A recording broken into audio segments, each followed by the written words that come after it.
rien n'est encore véritablement déterminé, qui pourrait influencer ou non si la paire Eurodoll qui a évolué donc la semaine dernière dans une tendance de consolidation. On enchaîne avec l'euro-dollar et les nouvelles positives qui semblent désormais être intégrées sur la monnaie unique européenne. Oui, alors on a eu la Fed qui a laissé ses taux inchangés et surtout l'anticipation des taux directeurs par les membres de la Fed pour 2025 jusqu'à 2027 est restée la même.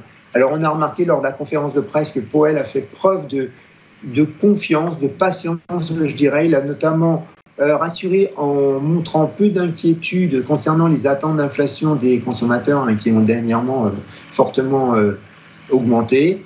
Mais comparé à l'année dernière, on constate que les dépenses de consommateurs en fait ont ralenti sensiblement. Alors par conséquent, les anticipations sur les Fed Funds Futures, donc après sur les FOMC, indiquent encore une baisse, mais à 15% seulement pour la prochaine réunion de la Fed qui aura lieu début mai, contre 27% un mois auparavant. Alors on n'oubliera pas cette semaine les discours des officiels de la Fed qui vont nous donner le ton. Alors on a aussi donc l'Allemagne qui a voté son fonds massif de 500 milliards d'euros, donc qui a été voté au Bundestag et au Bundesrat.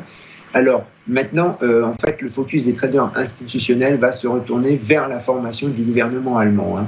Alors les nouvelles positives, donc comme vous le disiez, semblent être maintenant intégrées. Il faudra voir dans combien de temps l'argent du fonds allemand sera transmis dans l'économie. Ça risque de prendre pas mal de temps.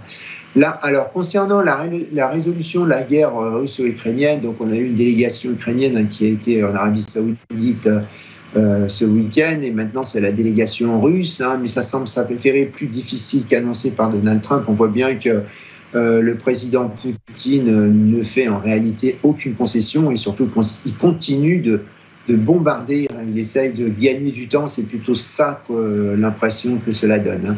Alors, il reste les droits de douane pour lesquels rien n'est encore véritablement déterminé, qui pourrait influencer ou non si la paire Eurodoll qui a évolué donc la semaine dernière dans une tendance de consolidation avant une reprise de la hausse. On verra si elle fait une reprise de la hausse ou à l'inverse un retour à la baisse.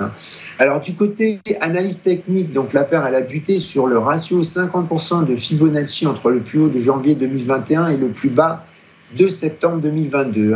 Alors comme support, on pourrait avoir 1,0580, 1,0510, donc c'est la ligne tendance de baissière de long terme qui avait été initié en mai 2021. C'est devenu un support vraiment vraisemblablement en fait intermédiaire, et c'est aussi donc le même ratio, le même ligne de Fibonacci avec un ratio de 38,2% entre le plus haut de janvier 2021 et le plus bas de septembre 2022.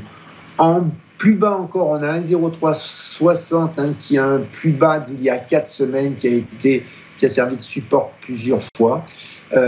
Côté résistance au-dessus, on a donc un 0,942, c'est le ratio de 50% de Fibonacci, comme je vous ai expliqué tout à l'heure, entre le plus haut de janvier 2021 et plus bas de septembre 2022, sur lequel la paire a buté. Et on a au-dessus encore un 12,10 qui est le plus haut du 30 septembre dernier.